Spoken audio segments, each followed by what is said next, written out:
Assalamualaikum warahmatullahi wabarakatuh. Bertemu lagi di video kali ini. Kita akan membahas tentang percabangan dan perulangan dalam pemrograman C++. Langsung saja. Nah, percabangan dalam sebuah program adalah cara untuk memutuskan untuk melakukan perintah tertentu dengan kondisi tertentu. Kondisi yang bisa digunakan adalah apakah suatu variabel berisi nilai tertentu dan variabel yang digunakan untuk membuat suatu kondisi dari program. Nah, pada percabangan ini, program akan berpindah urutan pelaksanaan jika suatu kondisi yang disyaratkan dipenuhi. Pada proses ini, kita lihat di flowchart yang dimana itu ada sebuah flowchart yang bercabang. Nah, dalam kasus ini adalah program untuk menentukan usia, di mana lambang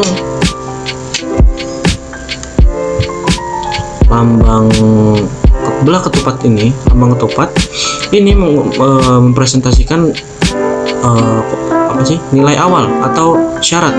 Jika di sini kan usia lebih dari 17, jika ya itu silahkan menonton.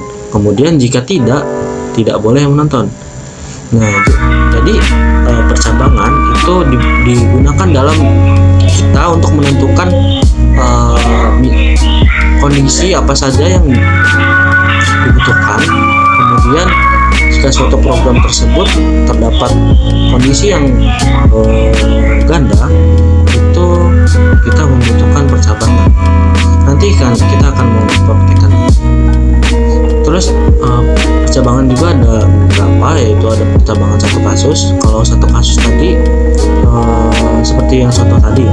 Kemudian biasanya itu menggunakan di bahasa pemrograman itu disebut if. Itu sintaks pemrograman. Itu tidak hanya di C++ saja, melainkan banyak di bahasa pemrograman seperti JavaScript, kemudian Java, kemudian PHP dan seterusnya. Nah, percabangan dua kasus atau lebih dalam bahasa pemrograman itu biasanya menggunakan if else dan juga case and break. Biasanya yang paling sering digunakan itu if else. Itu if else memiliki dua atau lebih kasus. Nah, kita lanjutkan ke perulangan. Perulangan merupakan salah satu cara untuk mendapatkan suatu yang bernilai berurutan, memproses data berurutan tersebut masing-masing. Nah, perulangan sangat digunakan dalam menyelesaikan suatu permasalahan yang harus memproses data yang berurutan. Struktur perulangan terdiri dari dua, yaitu kondisi perulangan, yaitu syarat awal yang harus dipenuhi untuk melaksanakan suatu pengulangan. Syarat ini biasanya dinyatakan dalam ekspresi boolean yang harus diuji apakah bernilai benar atau salah. Kemudian ada badan pengulangan, yaitu loop body, yaitu satu atau lebih instruksi yang akan diulang. Dalam flowchartnya yaitu biasanya perulangan ini menggunakan sintaks for, kemudian nilai awal itu nilai akhir, kemudian di bawahnya itu instruksi. Ini akan berulang-ulang jika syarat sudah terpenuhi, itu akan langsung ke selesai. Jadi seperti di flowchart di sini kan nilai awal kemudian instruksi. Kemudian jika syarat ini belum mencapai tujuan, itu akan berulang-ulang terus. Kemudian jika sudah mencapai tujuan, dia akan ke sini kemudian selesai gitu. Nah, ada dua ya perulangan for, kemudian ada perulangan while. Tapi sering digunakan itu for. Bedanya apa? Bedanya itu for itu kondisi gini. Pengulangan dengan menggunakan for merupakan teknik pemrograman hampir semua bahasa pemrograman ini. Pada struktur for, kita harus tahu terlebih dahulu seberapa banyak badan loop yang akan diulang. Nah, sedangkan while itu kita tidak harus tahu kita harus tahu berapa kali diulang, yang penting sepanjang kondisi pada while itu dipenuhi. Kita praktek. Nah, kita ke dev C++ ya, kita buat file baru, klik file,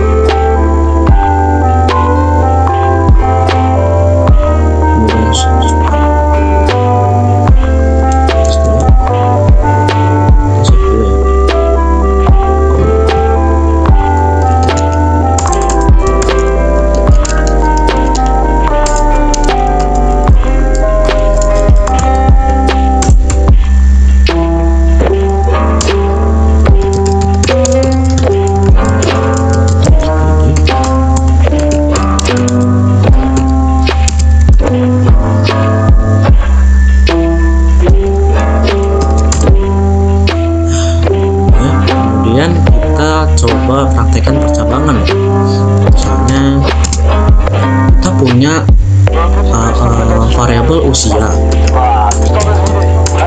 kita gini deh, kita punya variabel nilai, nilai sama nilai, kemudian kita buat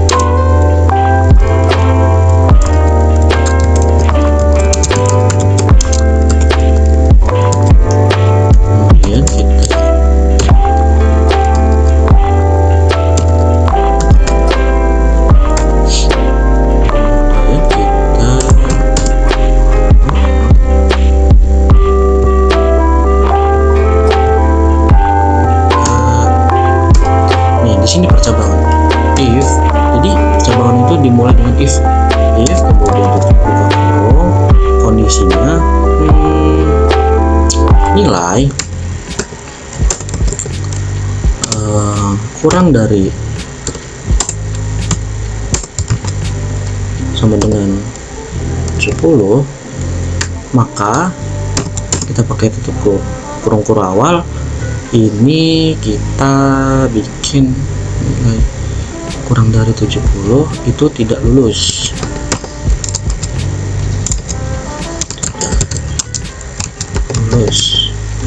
Jika else, kita pakai else,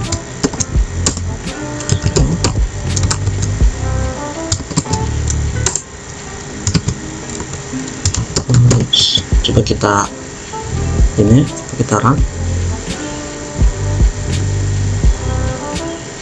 Oh, kita save dulu ya, bab 4 deh.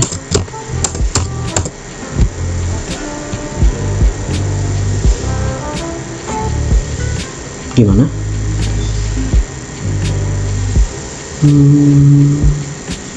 Dia lagi proses. Oh, banyak salahnya nih. Oh iya. Ini.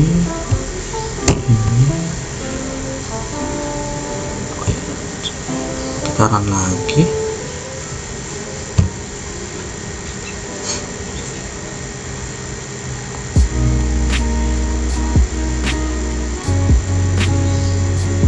Nah, kita coba masukin misalnya nilainya 80,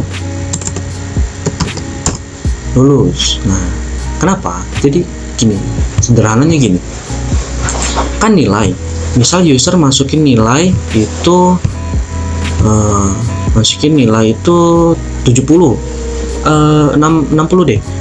Nah, fungsi percabangan di sini yaitu menyaring apakah jika nilai itu kurang dari sama dengan 70 itu tidak lulus.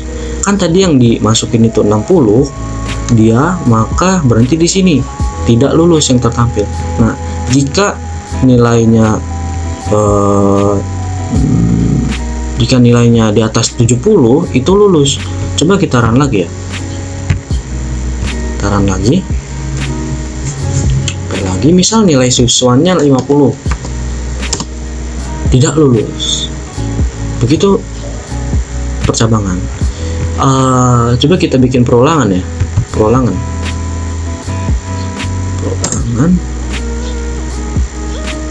Sebenarnya fungsi for itu kita biar enggak mengulang-ulang menulis program. Contoh gini, contoh kita disuruh untuk membuat program Hello World.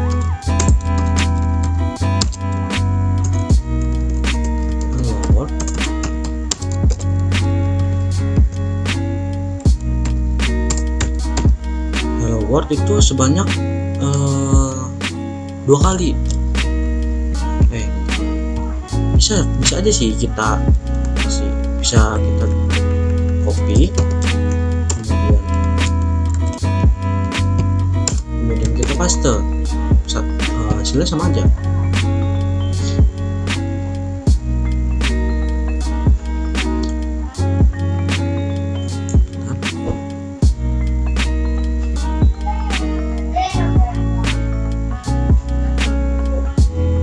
Nah, hello world 2 kali kan.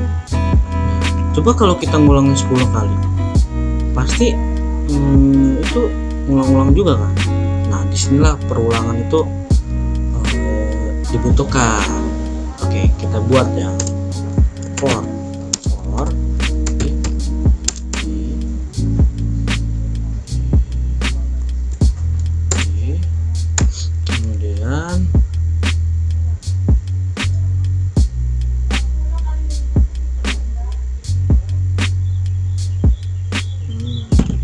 kemudian ini, kemudian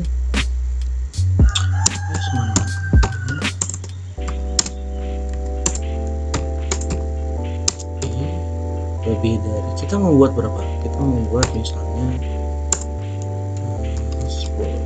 10 deh, 10.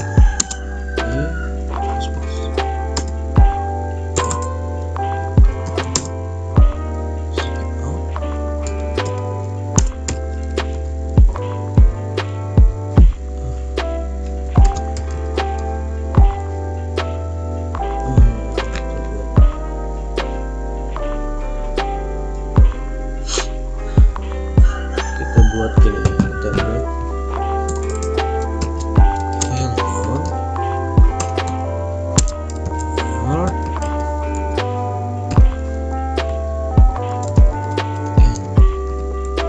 coba kita run ya. Nah, dia tampil 10 kali karena ini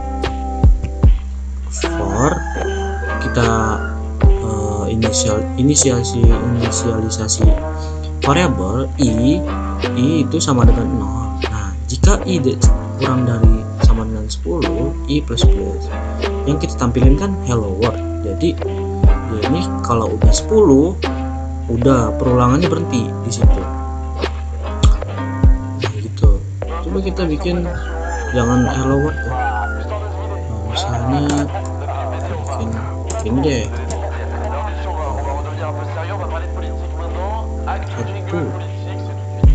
Kita coba copy.